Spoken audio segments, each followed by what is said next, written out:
Hello my dear students, I welcome you all to our online learning platform. आज के video में हम क्या देखने वाले हैं? तो आज के वीडियो में हम न्यू किंग्स एंड किंगडम्स का पार्ट 7 देखेंगे। आज हम लोग जानेंगे कि चोला पीरियड में एग्रीकल्चर एंड इरिगेशन को कैसे कैरी आउट किया जाता था। तो चले स्टार्ट करें। हाँ, बट एक बात याद दिला दूँ, हमने पिछले वीडियो में क्या देखा था? हमने देखा था कि चोला कैसे पावर में आए और उनकी एडमिनिस्ट्रेशन कैसे थी। तो चलिए आज एग्रीकल्चर और इरिगेशन देखें। अब आपको पता है चोलास जो थे वो एग्रीकल्चर पे बहुत फोकस करते थे। उनका पूरा भरपूर कोशिश था कि एग्रीकल्चर को डेवलप किया जाए। क्यों? वो इसलिए कि मैंने पिछले वीडियो में बताया ना आपको कि जो चोला का एरिया था वो कावेरी नदी के पास का एरिया था। और ये तो आप बचपन से पढ़ते आ रहे हो कि नदी के आसपास का एरिया खेती के लिए बेस्ट माना जाता है। वहाँ की सॉइल कैसी होती है? फर्टाइल होती है। तो बस चोलास का भी यही था। रिवर कावेरी होने के कारण आसपास का इलाका बहुत फर्टाइल था। खेती से उनको बहुत सारा रेवेन्यू मिल सकता था। इसीलिए वहाँ के लोग या वहाँ का जो राजा था वो एग्रीकल्चर डेवलपमेंट पे बहुत फोकस करता था। देखो ध्यान से, फिगर में दिख रहा है कावेरी नदी। चलो तो अब आगे देखते हैं चोलास ने क्या क्या किया एग्रीकल्चर डेवलपमेंट के लिए। पहला तो उन्होंने बहुत सारे जंगलों को साफ करवा दिए। क्यों? ये तो गलत है ना? नहीं, उस समय उनके अकॉर्डिंग ये सही था। कैसे सही था? जंगल साफ करेंगे तो उस जगह पे खेती होगी और जितनी ज़्यादा खेती होगी उतना ज़्यादा रेवेन्यू आएगा। तो इसलिए इन लोगों का एक फोकस वो था। फिर तीसरा, लैंड की लेवलिंग करते थे। लैंड की लेवलिंग करने का मतलब है कि लैंड को फर्टाइल बनाने के लिए, वो एयरी बनाने के लिए हम लोग पढ़ते हैं ना साइंस में कि खुदाई की जाती है, जुताई होती है खेत की। बस इसके अलावा इन लोगों ने सोचो उस ज़माने में एम्बैंकमेंट यानी कि डैम बनवाए हुए थे ताकि फ्लड से बचा जा सके। और सोचो उस ज़माने में कैनल्स भी था। नदी के पास से क्या करते थे? वो नाला निकाल देते थे ताकि उस इलाके में भी पानी पहुंच सके जहाँ पे पानी नहीं पहुंच पा रहा है। ठीक है। इसके अलावा वहाँ पर पे यूजुअली देखा जाता था कि लोग क्या करते थे, पूरे साल में 2 क्रॉप्स उगाते थे।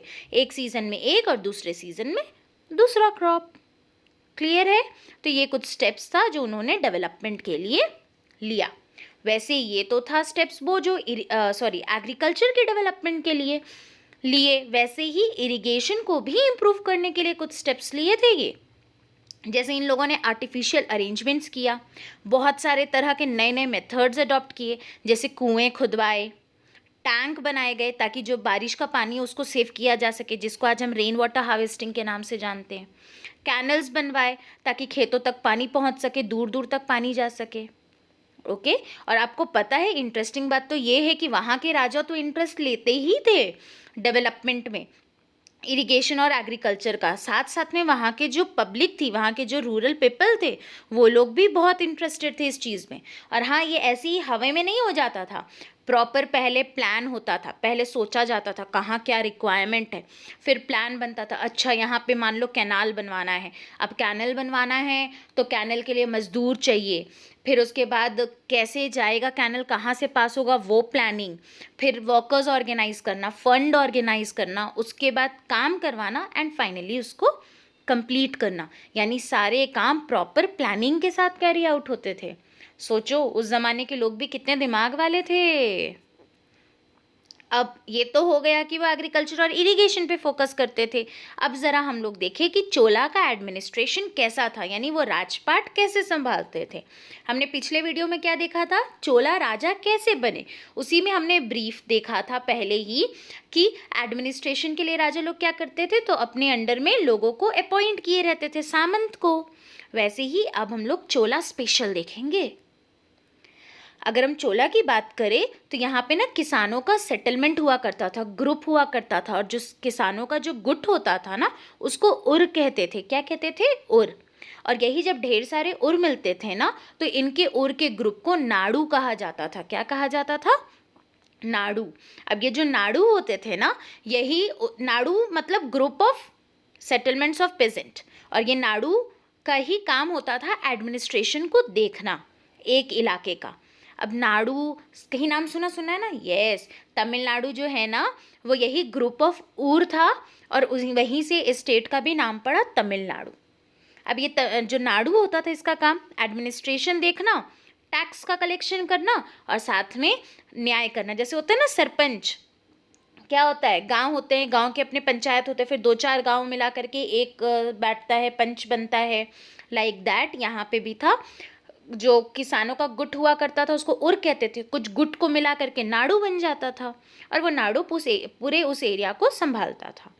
ठीक है, अब इन्हीं में से जो सबसे डोमिनेटिंग ग्रुप था जो कि नाडु में बहुत इंटरफेयर करता था या मान लो एडमिनिस्ट्रेशन में इंटरफेयर करते थे, वो थे वेल्लाल। कौन से कास्ट थे? वेल्लाल कास्ट थे।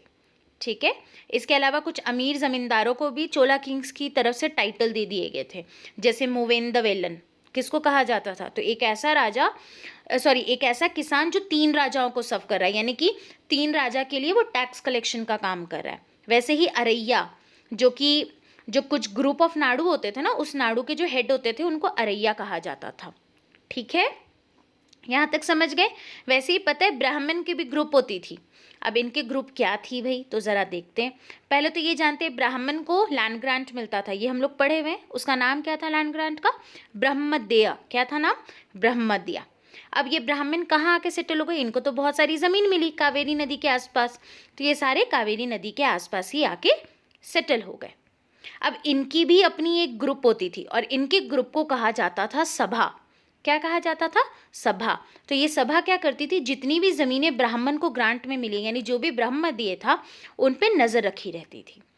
अब सभा में क्या होता था, कैसे होता था और हमें कैसे पता चलता है सभा के बारे? तो सभा के बारे हमें कुछ साउथ इंडिया के इंस्क्रिप्शन से पता चलता है।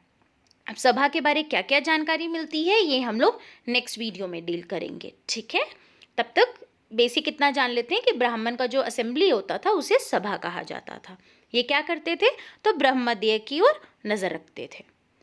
अब वैसे ही एक और ग्रुप था ट्रेडर्स, जो ट्रेडिंग करते थे, उनके ग्रुप को नगरम कहा जाता था। क्या कहा जाता था? नगरम। ये टाउन में एडमिनिस्ट्रेशन संभालते थे। नाडु कहाँ एडमिनिस्ट्रेशन संभालता था? गाँव के ग्रुप्स में। और शहरों में कौन संभालते थे?